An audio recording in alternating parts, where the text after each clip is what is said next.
Okay, I'm going to go ahead and kick it off. We are here today with some amazing panelists. I won't introduce them myself personally. I'll let them introduce themselves. But for those that don't know me, I'm Barbara Mojica. I am the Executive Director of NELCAP, and we also have Naibi Kaufman here. Can you wave? She is our Programs Director, and we're so excited to be with you all today. And I'm going to go around the room with my panelists and let themselves and get introduced. Okay, so I'm just going to go based on who I see first. Giancarlos, take it away. Good. Can you hear me well? Yes. Perfect. So yeah, my name is Giancarlo Rosario Mercado. I am the Juntos Avanzamos Program Officer at Inclusive. So happy to be here. Happy to see some familiar faces. Darla, Maria, Mari, and everyone here. So excited. And yeah, we are going to have a very interesting conversations. And I work everything related with Juntos Avanzamos and Inclusive. And also I support our MDI team. So happy to be here, and thank you for the invitation, Barbara and Naib. Next, can we get Mr. Larry Garcia? Yeah, hi. Thank you, Barbara, for inviting me to this. It's really important. My name is Larry Garcia, and I'm privileged to have been in that credit union industry for over 40 years. And I mean, that's only because I'm old. And well, currently I'm a board member of NLCUP, and I serve as a consultant for community development organizations like CDFI credit unions and other CDFIs. I recently retired as Chief Lending Officer for a National Association for Latino Community Asset Builders. Previously, I served as chairman of a CDFI credit union for about 20 years. I served. Go past the slides, then at the next one, turn right. Okay. I'm vice president of community development for a couple of credit unions, and I was the CEO of a community development CUSO in El Paso, which was formed by 8 credit unions, and we developed many products. And also, I've been lucky enough and privileged enough to represent the credit union community in various national initiatives, like with the Treasury, the IRS, National Disabilities Institute, Consumer Federation, and others, including Fannie Mae. And actually, my passion is to work with community development credit unions so they can develop family assets, especially for underserved communities, such as the Latino community. Thank you. Gracias, Larry. Alisa? Good morning, buenos días todos. My name is Alicia Partida, and I'm with Point West Credit Union over here on the West Coast. Buenos días a todos. I am the Community Impact Coordinator with Point West, and I've actually just completed my first year being a part of this amazing team and being a part of this amazing work. So my take is going to be a little more green than Larry's, but I think that's what's so beautiful about having us all here in different points of our career. So thank you to NELCUP for inviting us, and very excited to be a part of this. Thank you, Lisa. Anna? Hello, good morning, everyone. My name is Anna Lucas. I am the Community Financial Wellness Advocate on the Financial Wellness team at Rivermark Community Credit Union. I've been in my role for about 1.5 years with Rivermark for over 5 years. And in my role, I provide support for our community partnerships, help create financial wellness programs, support financial education programs, and I'm a primary financial coach for our community partners.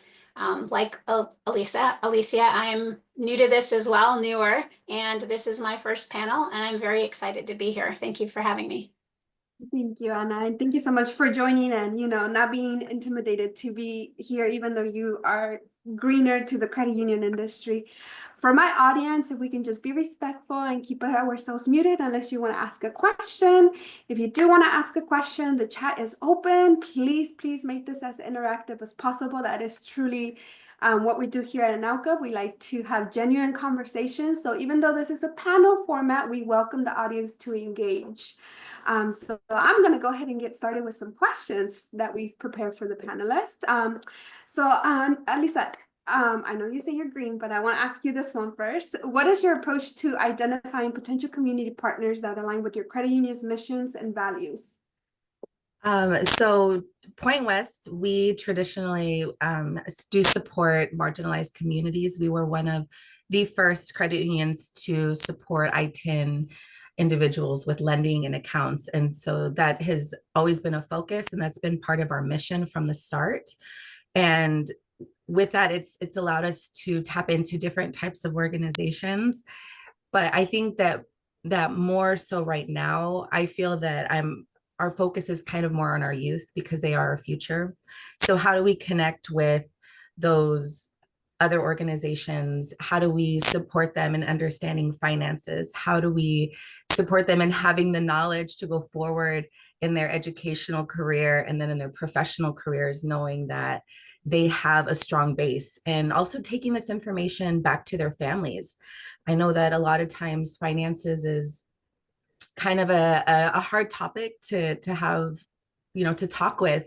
And so it's just important starting that at the very beginning and showing them how, how money management and how asking questions is always going to help you in the long run.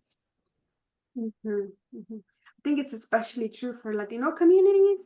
Money is something we just don't talk about. I feel like I'm always forcing things out of my parents. I'm like, okay, what do you have here? Like, can I explain to me how this is ran in your household? So this is awesome that you guys are approaching the youth early, so that they don't feel that friction that we felt maybe as first generations or older folks, feel when talking about money. So that's awesome. Ana Lucas, I also want your approach. Yeah. Rivermark's mission is to transform lives and communities together. So that's our official mission statement. I would say our partnerships are definitely at the heart of our mission. We're looking to work with community partners who are looking to transform lives of the people they serve. So same mission, and having that alignment.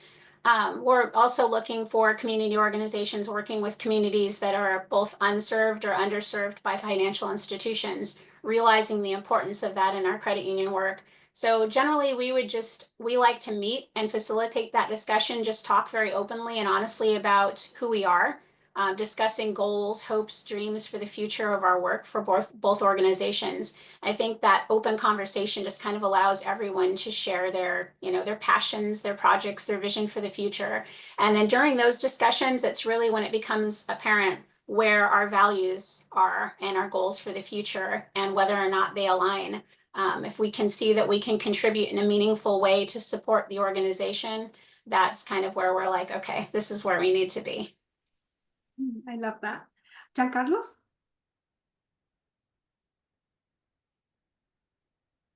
Can you, what was the question about community partnership? Yeah, what is your approach to identifying potential community partners that align with your credit union's mission and values? So in my case, we are not a credit unions, but we work with a lot of credit unions, around 500 and 157 juntos avanzamos. So in our case, we try to find that they have an alignment with our values and mission and vision. And usually we find that in meetings and in persons, drinking a coffee or drinking a wine. Don't tell this to Pablo. But usually a great conversations, because sometimes you can read a website and every website beautiful at in these times, but you can find what people is looking for and what people are doing it in person and in an online meeting. So that's how is our approach. And if we find some alignments, in our case, we have partnerships with, for example, we have MOUs with the consulates. So in that case, we try to formalize our relationship and work together and create goals and work every 3 months to find that goals. So yeah, so my best advice is find an organization that align with your purpose. It's sometimes it's hard, but it's the best way and the best way to ensure that your goal you can finish and complete your goals.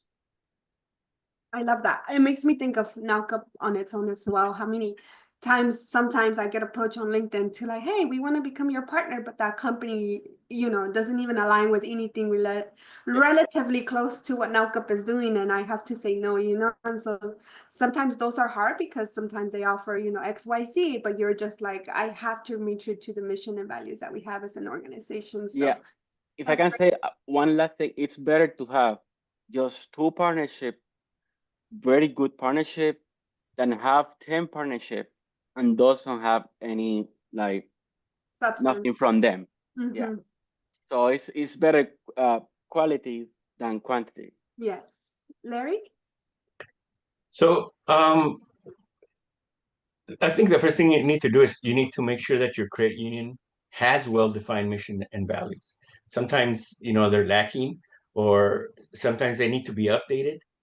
And one way of doing that is you kind of identify the needs of the surrounding community. You can there's certain things you can use to do that, and then you make sure that that's what your credit union is going to service. That things change. The market changes, the needs change, so you have to adjust your credit union to that. And then sometimes once you know what kind of needs they have, then all you had to do is look and see who else is servicing those same communities, and you approach them. Hey, we can help each other. We have economies of scale. We can do a lot with one program, because it's twice as much effort, twice as much resources, and they'll come once they realize they can do that. They become good partners, and just like Giancarlo said, it's better to have one good partner than 10, not so good partners. But what I found is there's a lot of partners that want to service the same communities. So you're going to have a lot of choices. It's just a matter of where it makes sense for the credit union to put the resources. That's good advice. I love that. I'm gonna give this to the credit union folks. Alisa first. I know you're like, I'm going first all the time. Can you share a success story about a community partnership that made it very effective for your credit union? Yeah, so actually just last night we had a workshop with Bienestar de la Familia, and that's an organization here that supports the migrant and refugee community.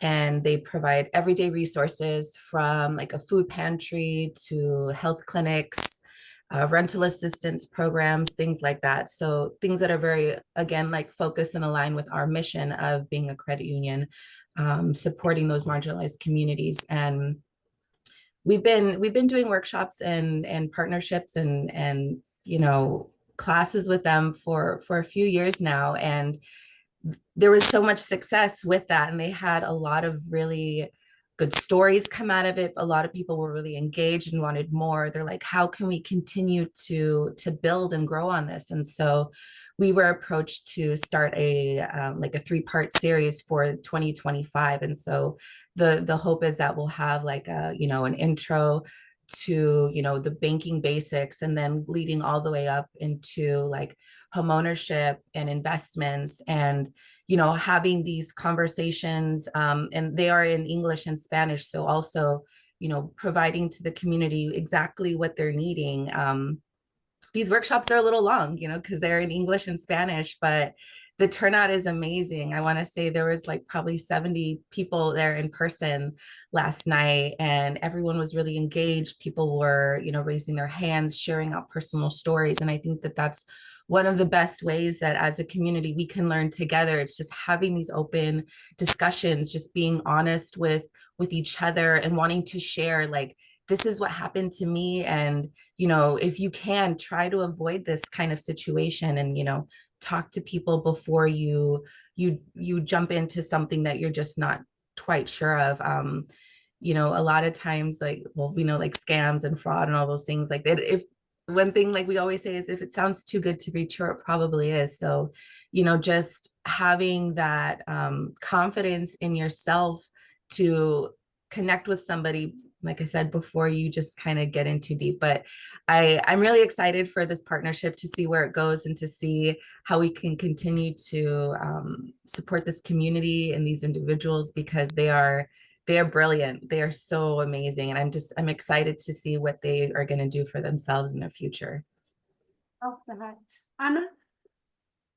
Yeah, I want to say it was at the beginning of last year, our Hollywood branch connected with a community organization that was within their Northeast Portland neighborhood community.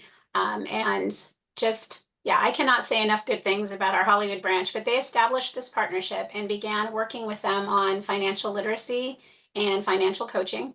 It was dedication, it was, hard work, but they built that strong foundation of trust with that partner by consistently showing up.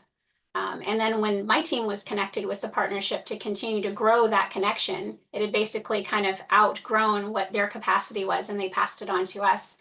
That organization, they were just extremely receptive to our ideas. To Larry's point, we did show up in person, and that made a big difference, just getting to know people in person and intentionality, and yeah, everything definitely aligned. We started strategizing. They were just really excited to work together, but I think that success really was a result of the incredible work that the Hollywood branch did in establishing that partnership and building that trust at the beginning, creating that positive background for Rivermark, and then connecting them with us. But since then, yeah, we've just done a lot of really great things. We've been working together all along. We've established a financial literacy program, which has been very successful, and been able to kind of engage multiple people within that partnership at a greater length. So yeah, that one's been really cool. That's awesome. And just for the audience to know, where are you located, Anna? In Yes. the United States.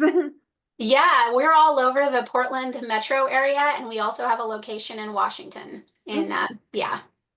What Thank you. about you, Alyssa? Where are you guys located? Yes, we are also located in Portland, Oregon, serving 14 counties from the coast to Bend to Salem. So yes. Thank you.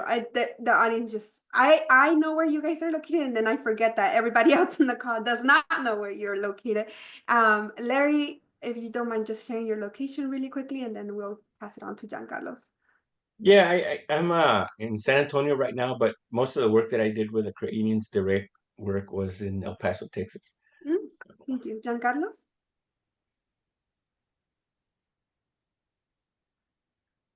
Sorry. I'm from Atlanta, Georgia, but we work nationwide, inclusive work all the 50 states, Puerto Rico, and U.S. Virgin Islands. Awesome. Gracias, Giancarlos. And I see a questions in comment in the comment sections. I don't know if yeah. we can. I know, Sam Perry, you say you want to share a quick story? Yeah, this is my first part-time participating here. I'm the very first Latino community relations officer, bilingual, in the greater Salem area for Heritage Grove Federal Credit Union. Big shout out to Mary. I see Mary Navarrete here in the meeting. I've been reaching out to folks that work, well, especially experienced folks like Mary that work in credit union, because I am coming to a year with my job in general. I've never worked for a bank or credit union. They were looking for somebody with a background in fundraising for nonprofits, which I had that experience in the Salem area with educating vineyard workers to pursue higher learning in order to improve their pay, their lives in general. And the success story is myself leading the way in partnerships. Western Oregon University is out here in Polk County. It's west of Salem. We're going to start this year, and it's a 5-year agreement for a specific scholarship for a first-generation Latino student. I myself, I'm first-generation college grad, along with other primos and primas in my familia. But my grandparents came to work through the Bracero program in the well-known area of Napa Valley. And I'm really blessed to, again, have this job. My budget, they're quite giving, being that we expanded to 7 counties. So I lead the way on sponsorships, and I'm definitely focusing on what's in greater need out here. There was a large layoffs out here in the Salem, Kaiser area. So any sponsorships that are benefiting children, that are benefiting the Latina community out or even cancer awareness in general. But anyways, thank you so much to lead the way for these meetings. I'm very excited to be in the financial literacy slash education world. And also the great thing I feel with the culture of credit unions is that I'm obviously working there for them, but they give me freedom to still operate my company. I'm one of the few Latino winemakers in the state of Oregon. So if any of you just pull up the page of Google and just put in Sam, S-A-M, Parra, P-A-R-R-A, and just put in Sam Parra, Oregon, or Sam Parra Forbes magazine, and you'll see in general what my other company is about. But I'm just, again, very excited to be in this field of work. And thank you so much, everybody. Thank you, Sam. Welcome to the credit union industry. It's a good place to be. Love. Giancarlos, I want to come back to you because I know that you all have a amazing partnership with the consulados, and I know that that was a difficult thing to achieve, but you all achieve it and you do it so well. And so I want you to talk a little bit more about the challenges that you might face when establishing a partnership, and how do you really overcome them, and how can credit unions overcome these partnerships, especially when I think there's a cultural difference. For example, there's some credit unions that are just in the beginning early stages of hiring Latinos to establish partnerships with other Latino organizations, right? And so that's a difficult thing, and I know that a lot of credit unions come to NALCOP and Juntos Avanzamos for advice. So if you don't mind just giving us more insight. So yeah, so one of our first we have also partnership with NARCOP, so but I can talk that later.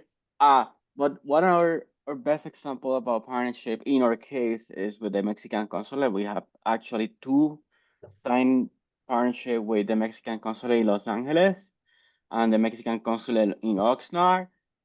And this is not public yet, but I will say that we are going to have another one in Las Vegas soon, probably in February. Two more in the coming months. So we are moving fast. Yeah, we are starting in California because we have a very good amount of Juntos Avanzamos in California. But one of the challenges that not challenges, first I want to talk about opportunities.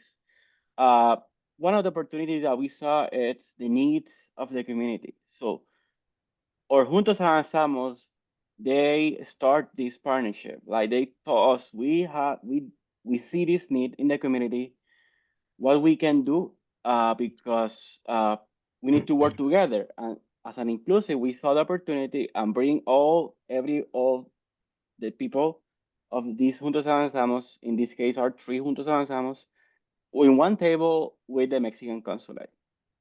And thanks to our relationship that we create with the Mexican government, we start building like what are the needs for the community, what are the needs for the consulate, and create how we can solve and serve these needs, working together as one credit union, not three credit unions, one credit union. So first, it's, as I say in my first word, final alignment with mission and purpose. Second, have a clear understanding of what are your needs, because everything need to be in a paper and signed for all like your partners and your credit unions. So understand your needs, understand the mission and vision of the organization that you want to partnership, and the challenges is like promote that, like push all the MOU that we have with these credit unions and the Mexican consulates, everything in the West Coast. I'm here in Atlanta. So have a clear mission, have a clear plan, and follow your plan, and be open to change the plan in the process to achieve your goal. Also, be open to receive feedback from any of the parts. For example, feedback from your credit unions, feedback from your board, feedback from your consultants. But when I say receive feedback, it's not that you You have the decision to make the changes or not, but receive feedback, hear the voice. Also, in our case with the Mexican consulate, hear the people that we serve. We made survey, and we measure if the people are happy with this. If the service is really attacking and solving the needs of the community. If not, okay, we need to go to the table again and see what is happening here. Because it's very easy to see everything from an office. And in my case, from Atlanta. Mm. So also talk with the people that you serve, make survey.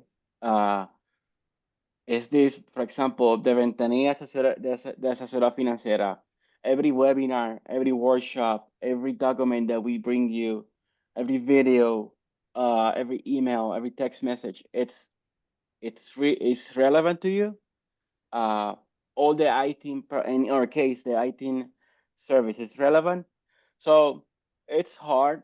It take a lot of time, but if you made it very, very committed and you put your efforts, it's going to work. That's why now we have Los Angeles, and that's why we're going to have Las Vegas. And our goal is telling the embassy and the Mexican government that the Juntos Avanzamos is the best way to do the asesoría financiera in all the states. That's our ultimate goal. And I think we are making it. And we start with 2 years pilot program in Oxnard. Last year we signed MOU with Los Angeles, and we are working to sign more MOU with other consulates because they are saying that the Juntos Avanzamos and the credit, and especially the credit union movement, is not all the credit union. Let me be clear: the community development credit union is the best way to serve our immigrants and our Hispanic community. Gracias, Giancarlos. For those of you that don't know on the call what the Mexican consulate does, it's just basically where folks that come here and are Mexican get their passports, get a lot of advice. Honestly, like as a kid, I remember going there and it's like my parents were getting their vaccines and getting, medical checkups. And then they also have a window or ventanilla for banks or credit unions to come and give financial advice to the people when you're waiting, because typically when you're going, for example, I just did it. I went and got my Mexican passport. It took like 6 hours. So I have a lot of time for you to give me all the information I need, right? So it's a one-stop shop for a lot of people, and a lot of people, Latinos, especially those folks that are coming to the country, are so busy working that honestly, the consulado is the best way to capture them as members or potential members, because they are coming with the intentions of receiving information, not just processing the paperwork that they need, but also the information they need to continue, thriving in the US. Larry, do you want to add any comments to that question? And I can ask you the question again if you need it. Yeah, we can ask it. Yeah, so what are the moment. challenges you face when establishing partnerships, and how can a credit union overcome them? Well, some of the challenges, first of all, you have to, again, I stated you have to know exactly what your mission and vision is. So sometimes trying to determine that is it's a little difficult, because maybe some of the board members or maybe some of the executives, they think a little bit different, and so you have to make sure everything is aligned. Once that's aligned, that sometimes that can be a little testy, but you need to work it out. So once you do that, then you look for partners. Some of the partners will work out, some won't. Some of them think that they have the same mission you do, but they actually don't. You have to understand a lot of these partners are for profit, so they have a for profit mission. So, like, I've always tried to partner with nonprofits, right? Because nonprofits, you have the same goal, and that's to help your community. That's, and then sometimes maybe what you do with a community might not be as politically aligned as whoever is elected at that point, which could also cause you some issues, or at least some resistance. But you'll overcome that as long as you're helping community and you focus on helping them. it's going to work out. And then it's going to attract partners that also want to, everybody likes to jump into success stories, so they're going to want to partner with you, and you can pick and choose which ones you want. There's so many opportunities. There's just way too many opportunities. Yeah. Gracias, Larry. So for the next question I have for maybe Anna, you can take this one first.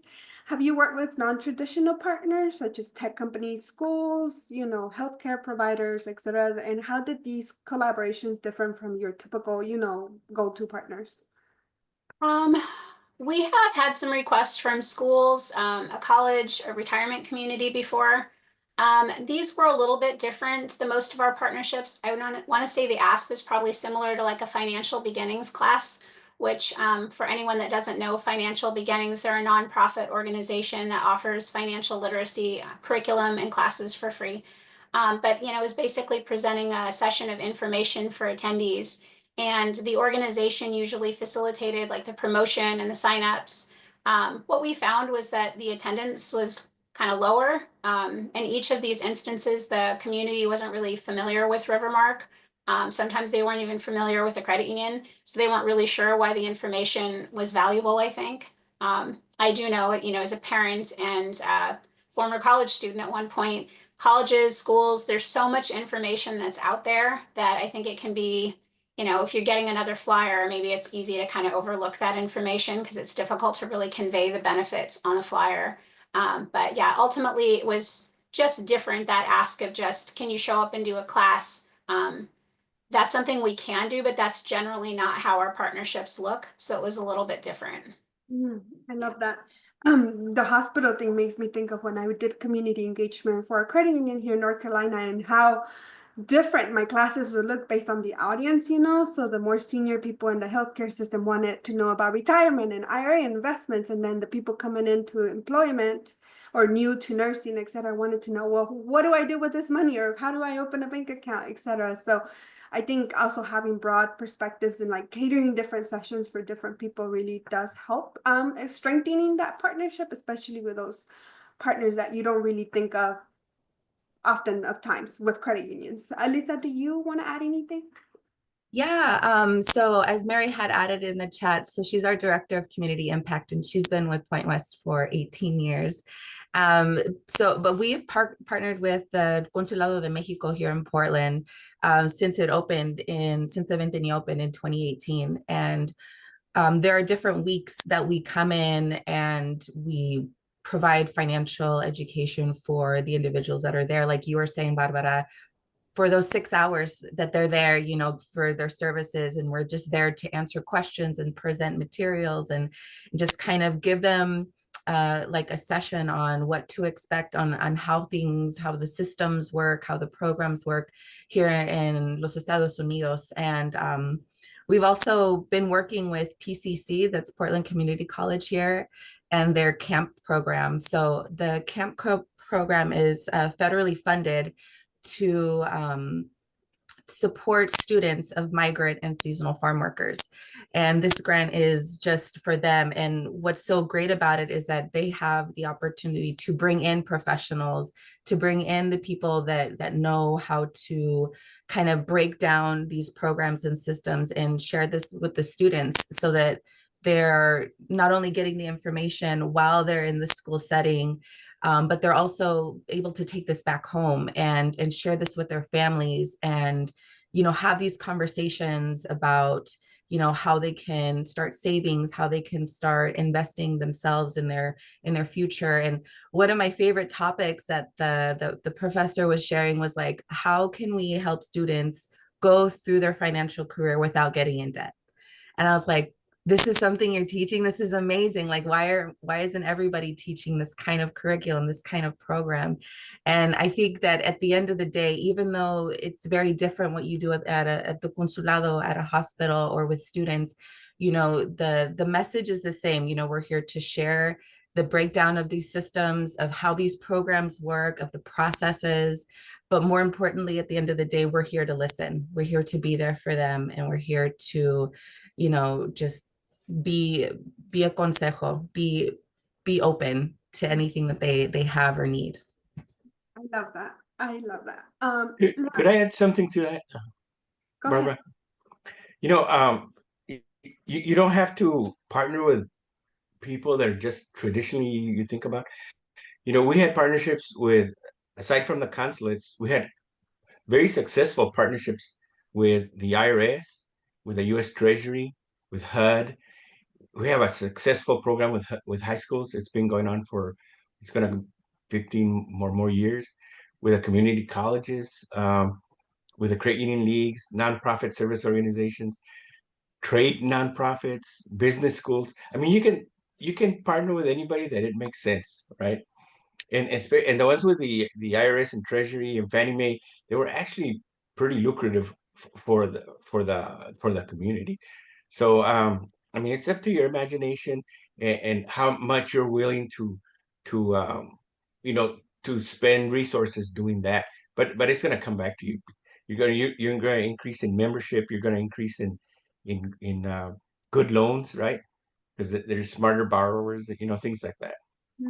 I love that. So keeping it on you, Larry, I want to ask you, how do you really build the trust in the beginning stages of establishing a partnership? What is your advice? Well, the trust is that the foundation is to get to know each other better, right? So they can know. So whoever you want to partner with, they need to know what you're about, and you also need to know what they're about. So it's just communicating, making sure that it makes sense, and then also showing how your resources is going to increase whatever programs they have also, because you guys are going to combine it into a larger program. That's always very, as long as there's no um there's no as long as both of you are going in the same direction, it's going to increase with the economies of scale. It really counts a lot, and all the nonprofits look for that. So it's something. Plus, they get grants, which you can be beneficiary of also. Yeah, I love that. One of the things that I came to my mind when I was reading this question is how people sometimes will approach me about Nauka. And sometimes I'm like, I don't understand your product and I don't understand how this is supposed to help my credit union members. And so when that happens, it's like I think of credit unions and I'm like, I wonder how many oftentimes have we approached a partner and they just don't even understand what we do, right? So I think it's really, really important to talk their language and to get to understand who they're serving so that you don't come off as salesy and more so like, I'm here to help. How can we strengthen this partnership to help the people that you're already helping, right? And so you want to be an addition to that community partner versus I don't know what we're doing here type of thing. That's just my 2 cents. But you have to add value to whoever you partner with, right? Yeah. Giancarlos? Wow. I'm not, so can you I'm confused this question with the last one. Is it non-traditional? No, how do you build trust with community? Oh, how can build trust? Well, you know what? It's hard, that question, because the recent developments. I don't want to talk about that topic here because I saw happy faces here. But now the game is changing for everyone. So we need to also understand what are our roots, maybe redefine our roots. I'm not saying changing our roots. I'm saying redefine our roots, change the game, trying to execute with our partners, with our not traditional partners, because the game changed. And I'm saying this from all the credit unions that I received message in the last days and months since November. So we need to have clear now more than ever that we need to rely also on our partners, and also we need to have very clear goals in that. I want to have a better answer in my view, a better answer to these questions, but I think we need to be very clear because the game changed, but our goal never changed. Actually, our goal is more active now than ever. Not cup goal, inclusive goal, your credit union goal. And I saw some faces here that I know that credit unions are ready to fight for the community and ready to do everything that they can, and human, to work for our members. Because if we don't have our members, I'm not I don't have a job actually, and I don't have any organization, and nightclub doesn't exist, and your credit union doesn't exist. So yeah, and also I propose to have more meetings like this with different topics. I'm happy to host one from the inclusive side. I'm working on it, and also to be part of more non-cop webinar, because these meetings, we are mostly 40 people here in this call, but I want more, I want hundreds. So we need to work together to do that. I don't know. I told the rabbit hole, but it's good to remember that the game changed and we need to change our goals. Thank you, Juan Carlos. My voice is getting on. So there's a question from the audience. How is your organization supporting their employees and members during this current political climate? Are there any resources or community partners that are being brought in to help employees? Alisa, I'm gonna let you and Anna take that one since I know we're speaking about credit unions. Yeah, thank you. So we have been partnering with other organizations, other nonprofits, immigration law, and putting together workshops for our community, going to churches, connecting with local police, just trying to make people feel as safe as possible. Also not wanting to kind of post on social media too much, the when and the where and how to, so more relying on word of mouth, which is, it's, I'm gonna be honest, like it is uncomfortable. It is heartbreaking beyond anything, to think that we have to kind of not necessarily hide, but kind of more protect these conversations that are so important, not only for our communities, our immigrant communities, our people that are here, really trying to live the best lives that they absolutely can. So just being very present, I think that's the biggest thing that we can do. As a smaller credit union, we don't have a lot of staff, whereas there's 28 of us, and for the most part, it's Mari and I, boots on ground and doing the thing. If there's something going on, you're gonna see myself or Mari there, and we, day or night, over the weekends, we always just try to be present, because that's kind of all we really can do, is just be there for people. Love that. Thank you. And Anna, any insights? Honestly, it all happened so fast, right? I mean, without saying too much about it, that's just me being real right there. Just everything that's happening every day. It's just constantly something changing. And I think just always having that awareness as a credit union of serving your community and being able to gather resources as quickly as you can.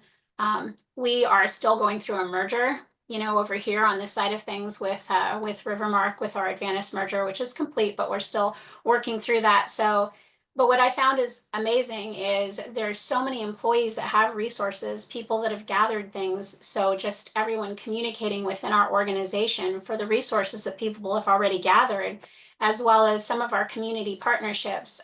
We've got Latino Network, we've got Centro Cultural. They are very aware as well in their communities, being able to reach out to them and connect. What are you seeing? What resources are needed? What can we do better? I think just, really being forward thinking on that and engaging with the communities, and just showing up when you can and letting them know that we're here to support however we can right now. I think that's what we can do. Thank you. I wanted to add, if I could, really quickly, based off of what Anna just said, and of sharing resources, because that's kind of really, like, we don't know, like, I don't know what you know. And so we have, like, in our intranet, we have like a resource bank, and it's not only for our staff, but also for members, for folks that are calling in, for folks that are coming in and asking, like, do you know anything about this or this and this? So our staff can easily go go to this resource file and then kind of pull up if it's housing, if it's law, if it's you know, how do I get my passport? How do I qualify for this or that? And so I think just also having that on our end so that we can disperse and share as needed whenever folks are coming in and asking for additional things, even though it might not be in our scope of a financial institution for a credit union. It doesn't mean that our job stops there. You know, how are we fully serving our members and our community? And it's anytime they have a question, and if we hear something in their voice, it just kind of is like, I feel like I can help you more, you know, going further into that relationship and continuing to just be present and hear them. I Can love that. Can I say something? Yeah. I'm sorry. As the title of this webinar said, Unidos for Impact, stronger community through collaboration, create a network, share information with trusted network, trusted collaboration that you think, that you believe and have, you're very sure that work for our community. Create a network and share information. Use, I don't know, different ways of communication, chats, calls, whatever. Share information. Oh, this is happening. Very too straight from your branch. Active the network and collaborate with everyone. That don't require social media, but require collaboration between maybe using, I don't know, WhatsApp or any of these new applications in the cell phone that you can chat. So that's one of advice. Second is have the clear message that your branches, in the case of the credit union, that your branches are a safe place.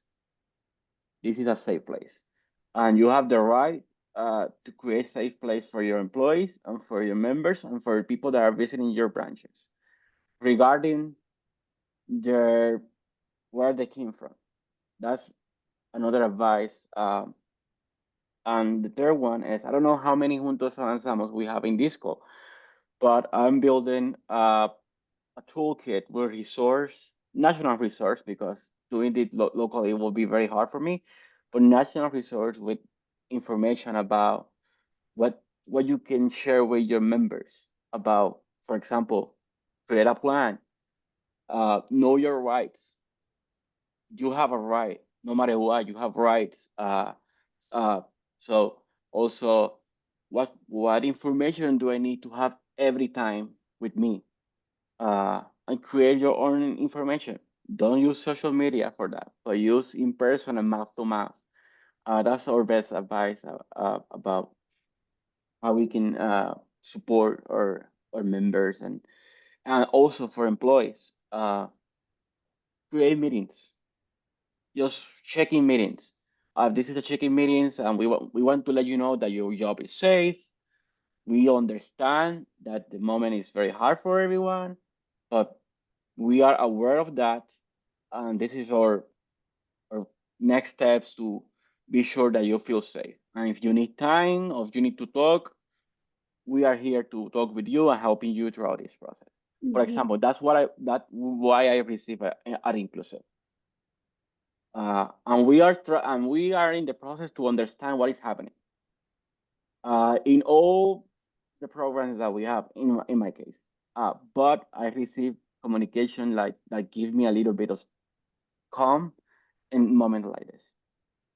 Yeah, I think communicating with your employees about it is a great tool. A lot of you may or may not be employing DACA recipients as well. I know I'm always a strong advocate for DACA because I myself am a DACA recipient. So right now, the worst kind of a mess for us, and you want to make sure you're providing those resources. And additionally, NALCAP is always here to help support your employees the best way we can. We're also working behind the scenes to create some resources for all our credit union members, more to come. And then I know that this is a safe space. NALCAP will always create a safe space to talk very openly about what we feel. So, if our thoughts offend folks, unfortunately, our community is at stake and our community is suffering. So we will be very bold and ensuring that the people that are supporting our community feel empowered to come to NALCAP webinars and talk about the things that they're feeling, the things that their credit unions are facing, etc. So just letting that out there, because I know you guys are being shy with your comments, but please ensure, I want to rest assured that this is a safe space for you guys to express yourselves candidly and honestly, and all feelings are welcome. Moving on to the next question. Sorry, my voice. What strategies do you recommend for dealing with limited resources or tight budgets when you're pursuing community partnerships? Larry, I'll let you answer that. Well, the first thing you need to do is to you need to identify nonprofit organizations, usually that support the community, and then you need to show them how, if they're in line with what you do, you show them how by combining, you add more resources to the same program. I think I had mentioned that before. It's about developing economies of scale between both of you. And also they can also provide services that you don't um, provide right now, and you can offer those, and then you offer them the services that you do have that they don't provide. So it grows if the partnerships are correct.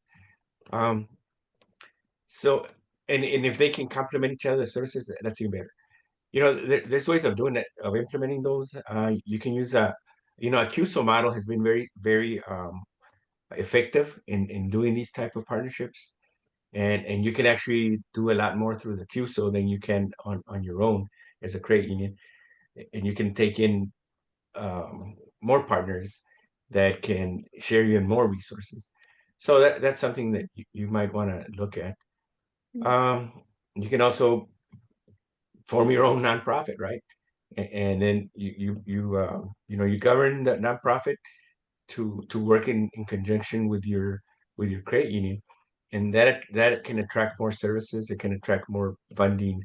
Um, it's not an overnight thing, but you can develop into that, and it will give you long-term sustainability, which is what you want.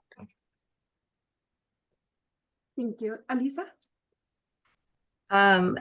So it was like talking about limited budget or limited with strategies, limited resources. Sorry, I was responding to a question in the chat. So our pockets aren't deep, being a more of a boutique credit union, but our heart is huge. We are so here for our community, and I think the biggest thing that we have to do as a credit union individually is just kind of be honest with ourselves and what we can realistically do without overstretching ourselves, without, burning ourselves out. Whatever we can contribute monetarily, we give back in volunteerism, in being present. If there's ever anything that our partners need, if you need us to, rally alongside you, in the middle of the night, if you need us to sign a petition, we will absolutely do that, or bring other bigger organizations to the table that can further support you in achieving your goals, that we will absolutely do that. So I think that not limiting ourselves to thinking outside the box, but just kind of being, honest with ourselves and what we are capable of doing and providing based off of who we are. I love that. Alyssa, I want to ask you the question you just answered in the chat, just for everyone's sake. Alyssa, can you share as to why you're not promoting these things on social media? Is it the worry of making the credit union a target? I'm worried about it, but would like to hear from someone else. Yeah, if anybody else would like to chime in. So I had responded that the title of our conversation was Know Your Rights. And if anybody's kind of trolling on social media or in places and they're just looking for these groups for people to come together and be educated and learn more about what they can do if, we wanted to try to avoid that as much as possible. And, and a lot of times, we're seeing posts all over social media, ICE is over here on this corner, ICE is at the Winco, at the schools. And so we have to understand and respect that it is an uncomfortable place to be, and it beyond scary and unfair. We have to respect that not everybody will be able to make it, and that, what can we do alternatively? Like, do we provide a secure Zoom link? Word of mouth, trusting in organizations that know that they're here to support you and to advocate for you, like just kind of going to trusted places is kind of what I feel is going to be the strong promoter in getting these workshops and getting the information out there. And I think Juan Carlos had said something really great, especially with the consulado, of like having these pre-recorded talleres, these topics that we can kind of share out, and people can tap into them whenever they need to, so they're always accessible. Keeping it 2 to 4 minutes long, so that people get exact information that they need and get links to resources. So I think that that's definitely something that we could do to further help and be there for our community when they're still wary about stepping outside. I love that. There's another question in the chat, which I love because I was wanting to make some points about this. It appears from the chat, credit unions are developing these what to know sessions. Is it possible to develop a standard format agenda product that we can all utilize? NowGov has the community resource page where if you guys want to collaborate and post your documents or things that your credit union is creating, please use that. Please post it on there so that other credit unions can utilize that. Additionally, this is not public yet. We'll make it public on Monday, but we will be having a compliance urgent webinar on, maybe tell me the date, I forget, February 15th? February 14th, Friday at 1 p.m. Eastern time. Yes, and so we will be only advertising that to our members, again, for protection and, ensuring that it's a safe space, but please come to it. We'll have some compliance folks, going over things of what you may want to do as a credit union serving Latinos, etc. And does anybody else have insight to that question? Anna or Alyssa, I know you guys work in credit unions, so.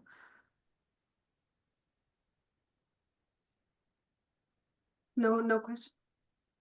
I don't really have anything I can add to that right now. We're trying to gather our resources as well and see what we can, share with members as soon as possible. Between the merger and, again, just to be honest, and in our space here, just everything happening so quickly in this political environment, it's just, it's requiring that need to pivot pretty quickly and provide those resources. But we're working on getting that out as soon as we can. Okay. Same for NowGov. We're also just working through the clock. Nabi, if you can just provide that resources that we provided to a credit union recently in the chat, I think that would be beneficial for everyone on the call today. Yep, I'll drop it in. Okay, I think we have time for one more question really quickly. If you could recommend one action for credit unions looking to expand their community impact, what would that be? And Larry, I'll let you take it away and then we'll go around the room. Can you read the question again? I'm sorry, I was looking at No, something. you're fine. If you could recommend one action for credit unions looking to expand their community impact, what would it be? So one thing that a credit union can do to expand their community impact. Yeah, again, you go back to making sure your credit union mission aligns with your community's mission, and then you need to identify the surrounding community services that are already being rendered, which you can partner with them. But one thing you can do is you can hold various focus groups around the community, around your field of membership community. And what you can do there you can determine what their needs are, and maybe you can adjust your mission, or let them know that is your mission, right? That you can help them. Once you do that, then you can set up financial education focus groups. You can listen to the community, pay attention to their needs, determine their strengths, the credit union strengths and weaknesses, and use partnerships to you know, to increase those, and either increase the amount of service you provide, and also how deep you can go with the service. Thank you. One thing that I did want to mention that was very successful for us is we partnered with the IRS a few years back, and we developed we identified about 30 organizations that help communities. All of them were nonprofits, and we formed a group called the Coalition for Family Economic Progress. And what we did is our platform, we used the VITA program so we could provide free tax preparation for them. But from there, all the partners, we would get together, and then we would tell each other what kind of services we had. And then we actually developed a resource group, and it's been very, very successful. It's still there. It's already been there for almost 20 years, and it's been very, very successful. Out of that have come affordable housing programs, savings, different types of savings programs, anything to do with financial, well, for family economic development, asset development for families. It's been very, very effective. We've had hundreds of people, families being able to purchase homes. You know, they have car programs. They have, I mean, it's incredible what you can do by combining all these resources that are out there, and they're kind of working on their own, and you just rein them in, and you all work together, sharing resources. That's what it's all about, as long as you're on the same direction. Thank you so much, Larry. Anna, one thing. Oh boy, that's a great big question, right? I think simply I would say it's going to sound a little strange at first, but go back to your roots. You know, the roots of credit unions. Which communities are unserved or underserved in the area you serve? Educate yourself about the communities, the cultures within the communities. And all you have to do is, really look at the numbers. According to a survey by FDIC, in 2023, 14.2% of US households, or 19 million households, were unbanked, and about 5.6 were underbanked. So, those households are typically Black, Latino, American Indian, Alaska Native, Native Hawaiian, Pacific Islander. Creating that inclusive and welcoming space for unserved and underserved communities, it's our mission as credit unions. It's in our very history, creating that financial access, which everyone should have access to. So I think the other thing I would say is just asking credit unions, each individual at a credit union, to think about what your why is. And I think about this myself. When you get up each morning and you come to work, what is your why? Every credit union employee I've ever met's had this amazing why behind why they choose to work for a credit union. That's, I think, a big credit union difference. Connecting with other credit unions, just discussing the work they're doing. We do love to share as credit unions. It's another awesome thing about us. But yeah, I think at the end of the day, we're people helping people. I love that. Alisa?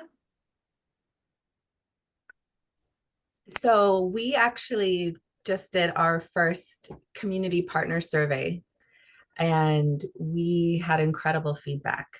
And I think similar to what everyone's been sharing is, like getting to know our community, getting to know if our missions are aligning. Are we actually supporting each other, or do we think we are? We learned a lot about ourselves, where we can be better, where we can grow as a community, as a credit union. And it's also opening up a lot of doors and ideas for us to deepen our partnership and to make them more meaningful.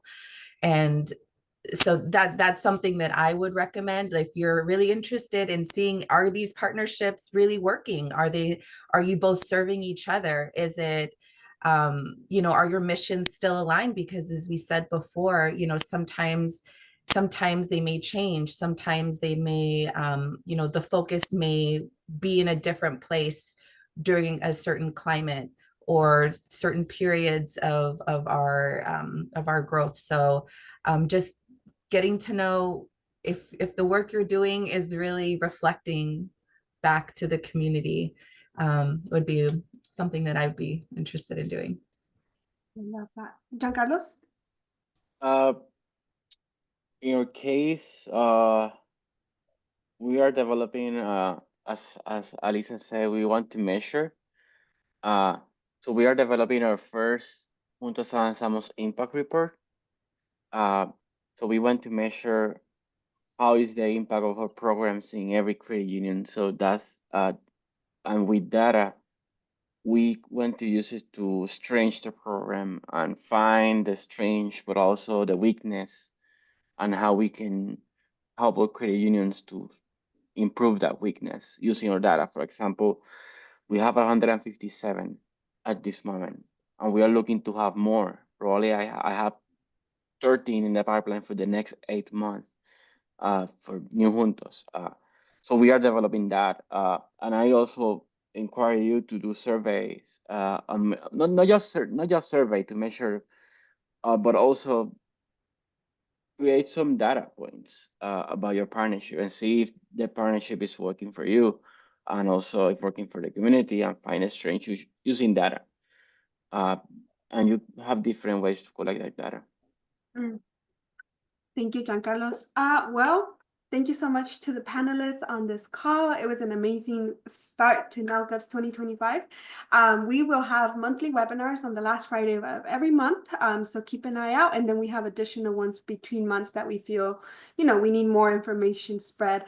For the people in the chat asking for all the links that these wonderful credit union professionals are wanting to share with you all, we will post them on the community resource page. If you don't have access to that, please email us at info@nalcap.org. It's in the chat so that we can grant you access. This access is only available to members of NALCAP. So if you don't have membership, just let me know and we can get you set up with that.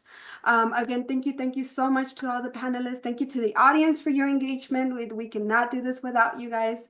Any feedback that you also want to share, you can send to that info email. If you want to see some topics or whatever is the case, just let us know. We are here for you guys. And thank you so much for serving our community. If the panelists can just stay behind for a cute 5 minutes debrief, that'd be great. Gracias a todos and Happy New Year, I guess. It's 1 month in.